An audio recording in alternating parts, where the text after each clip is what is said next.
A mí me han dicho siempre, no se te ocurra hablar después de Sami Naïr.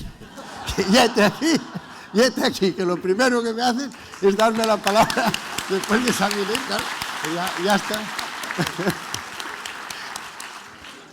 Yo quiero empezar dando la enhorabuena a Caja Canarias y muy en particular a Juan Manuel Pardellas, porque realmente sabe cuando escribe los correos electrónicos, sabe decir una serie de cosas que ahora aquí ya hemos tratado, mis compañeros de esta mesa redonda ya han abordado, pero él lo hace con una gran habilidad y entonces te persuade para que no digas que no.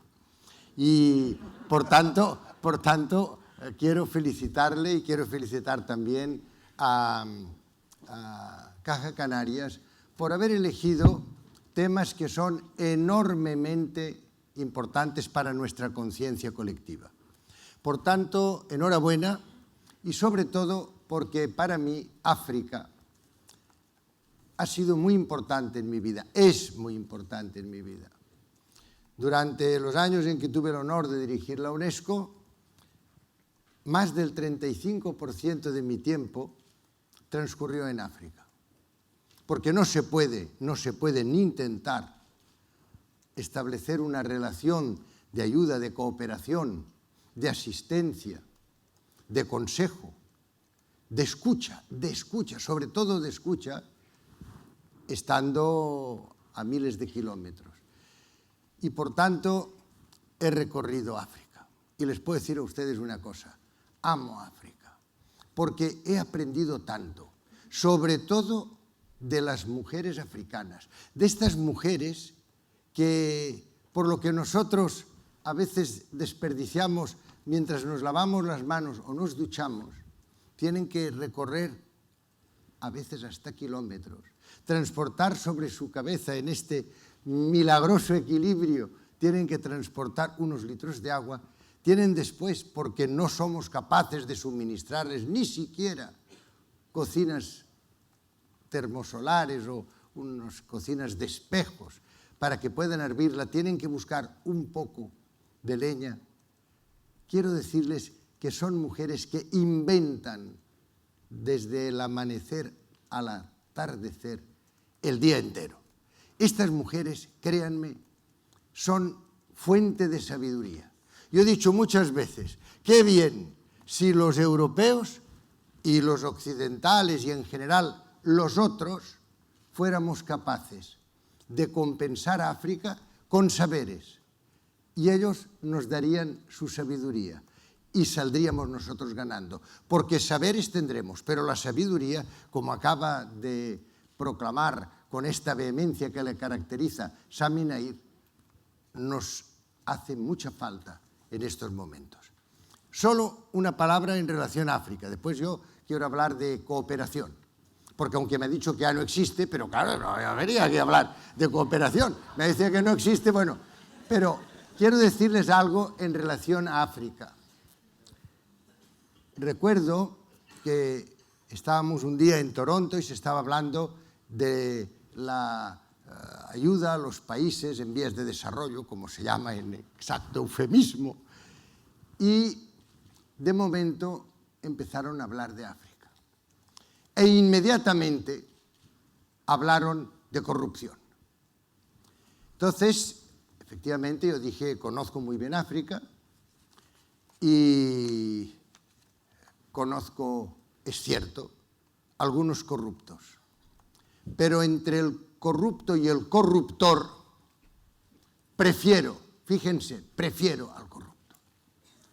Y entonces, hablando de lo que se estaba dando y de lo que se podía dar, hice una pregunta que no ha tenido contestación, pero le ruego que la meditemos y que quizá pueda ser tema para mi amigo Juan Manuel, pueda ser tema de alguna investigación y que incluso de alguna conferencia o mesa redonda ulterior. ¿A quién pertenece África? ¿A quién pertenece África cuando hablamos de que les ayudamos, de que los microcréditos y tal? ¿A quién pertenece África? Cuando hubo esta anécdota en Cape Town, en Ciudad del Cabo, en que en el Parlamento de Sudáfrica, fíjense, la Sudáfrica ya nada menos que con Nelson Mandela de presidente. Y Clinton, yo creo que durante el viaje alguno de estos expertos, claro, es que los expertos como son a mí por eso me gustaría hablar con los expertos, pero no con los expertos, porque, bueno, pues yo creo que algunos expertos le debieron decir, oh, Mr. President, let us now offer aid, and not aid but trade. Entonces, hombre, como además en inglés ya ven ustedes que cae en verso, aid and trade, bueno, pues total, que llegó el presidente y se lo dijo nada menos que a Mandela. Es quizá la única persona que inmediatamente se atrevió a contestar. Y le dijo, mire usted, señor presidente, me deja usted absolutamente sorprendido porque cuando yo esperaba que usted viniera a hablarnos de una gran aid, de una gran ayuda, ahora resulta que me habla usted de comercio. Dice, pero si ya lo tienen todo ustedes, si está todo en manos de grandes consorcios y multinacionales de Norteamérica. Y esto es lo que yo les quería decir. Cuando aquella tarde en Toronto hice la pregunta, ¿a quién pertenece África? Y no estoy hablando solo de las minas de oro, de las minas de diamantes, de los yacimientos petrolíferos. Miren ustedes las compañías de muchos países, especialmente, hay que decirlo, norteamericanos, pero de muchos países que están extrayendo, están explotando los recursos naturales del continente africano, uno de los continentes más ricos. Por eso cuando hablamos de pobres en África, son empobrecidos, pero pobres que van a ser pobres. La mayoría de los países tienen una cantidad de recursos fantásticos. Hoy, en una extensa rueda de prensa que hemos tenido, hemos estado comentando un hecho de hoy, porque, claro, muchos pensan, bueno, no es que estos son cosas tradicionales, los yacimientos petrolíferos, Nigeria, Gabón, tal igual. Por cierto, cómo cambian las cosas. De la Guinea Ecuatorial sin petróleo a la Guinea Ecuatorial con petróleo, no se pueden ustedes imaginar cómo han cambiado incluso las reverencias que se hacen a la persona a la que antes se decía el gran dictador y ahora ya, pues por lo visto, es menos dictador. Bueno, pero vuelvo a lo que le estaba diciendo. El tema del coltán es un auténtico escándalo.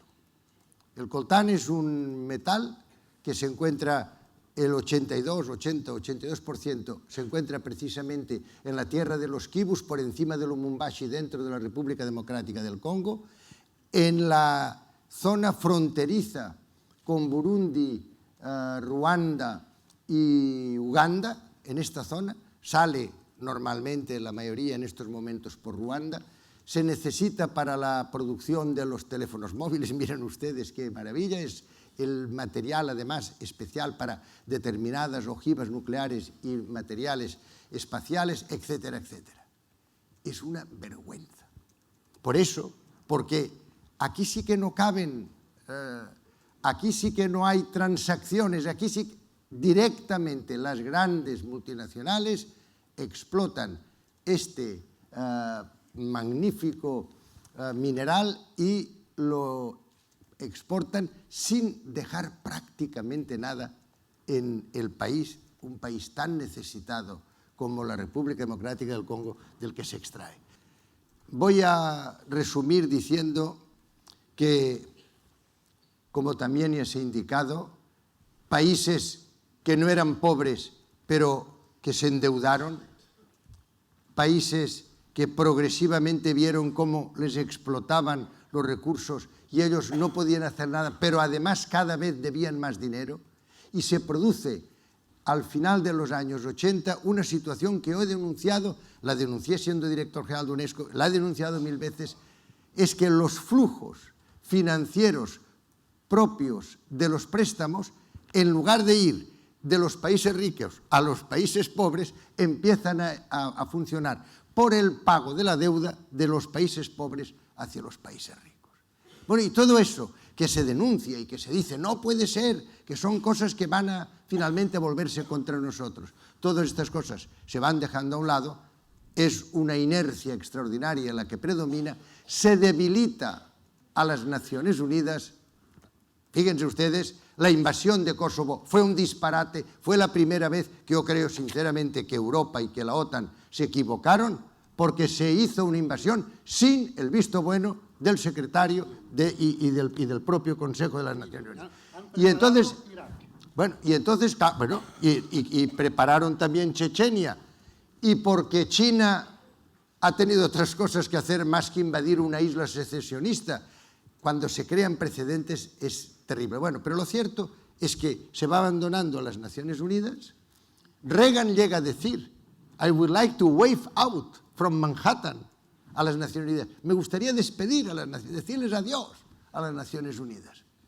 Bueno, el resultado es que ha pasado algo todavía peor. Y es que llega un momento, a final de los 89, cuando se dice que el desarrollo tiene que ser sostenible y por fin humano, se dice development with human face, con cara humana. Bueno, ya tenemos. En aquel momento van y el señor Reagan y la señora Thatcher nos cambian los valores, los principios democráticos, los valores de la justicia, nos lo cambian por las leyes del mercado. Y esto así que ha sido, créanme ustedes, un momento yo creo que ha sido el gran retroceso, quizá el momento de inflexión más importante del siglo pasado.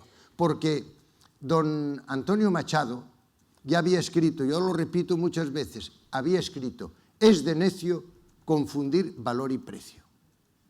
Bueno, pues hemos confundido los valores con los precios, han sido necios, hemos sido necios y así nos está saliendo.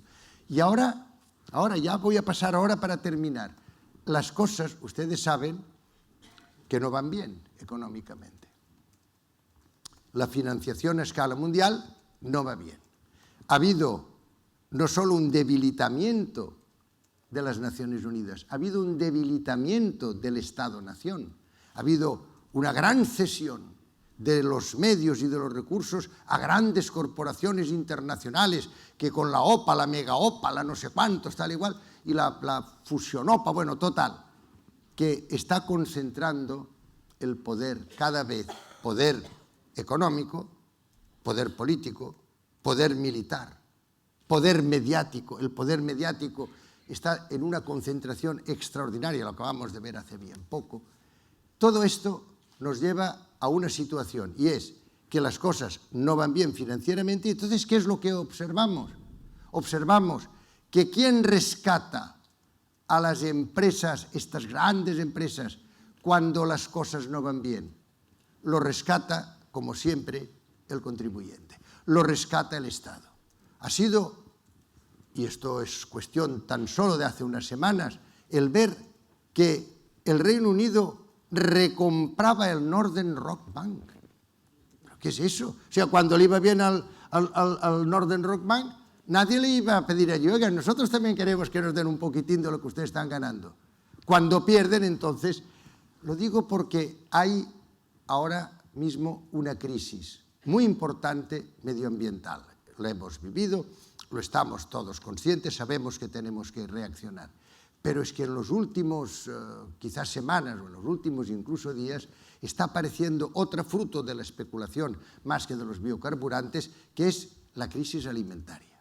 Y esta sí que se lo digo con toda sinceridad. Esta necesita que todos pensemos que esto puede llevar a una situación muy grave al conjunto de la humanidad, porque aquí no se juega.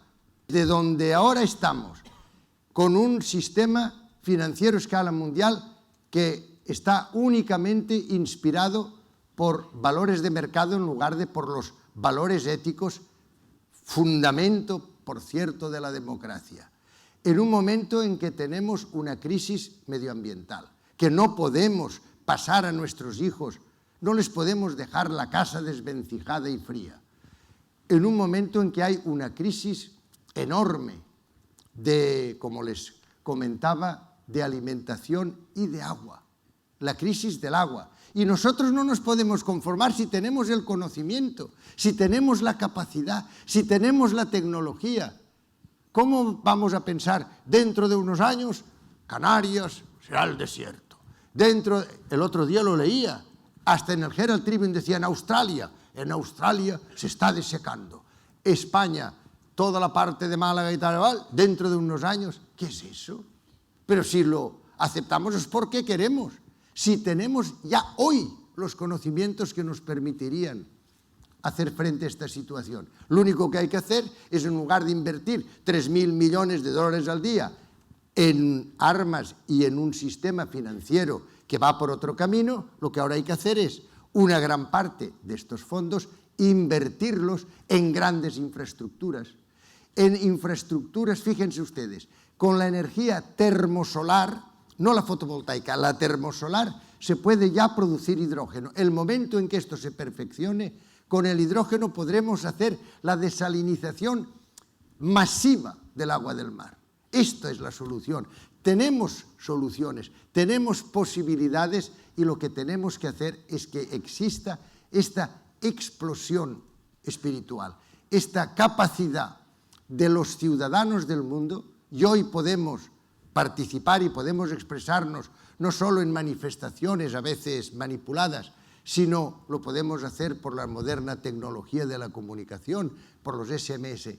Podemos hoy ir fortaleciendo un sistema democrático a escala mundial, podemos volver a un sistema multilateral y no hegemónico y no plutocrático como el que tenemos, podemos hacer esta gran transición desde una economía basada en la guerra y en los intereses de unos cuantos a una economía basada en el desarrollo global.